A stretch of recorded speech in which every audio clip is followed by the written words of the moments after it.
अस्सलाम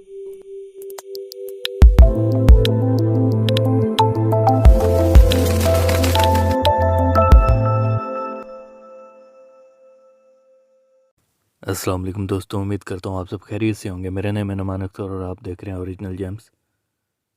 आज मैं आपके लिए लाया हूँ एथोपियन ओपल। ये ओपल एथोपियन कंट्री के हैं और इसके अंदर आप फायर्स देख सकते हैं।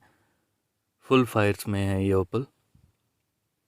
ये पूरी लॉट तकरीबन इसमें जो ओपल हैं वो 10 से 15 कैरेट के दरमियान है और 5 कैरेट का ओपल भी है इसमें।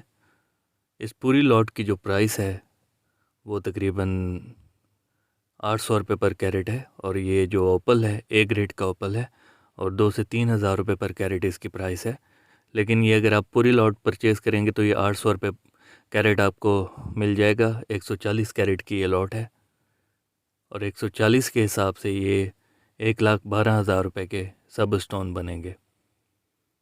तो दोस्तों, उम्मीद करता हूँ मेरी आज की वीडियो आपको अच्छी लगी होगी। अगर वीडियो अच्छी लगी हो तो वीडियो को लाइक कीजिए, चैनल को सब्सक्राइब कीजिए। मिलते हैं इंशाल्लाह नेक्स्ट वीडियो में, तब तक के लिए अल्लाह हाफिज़।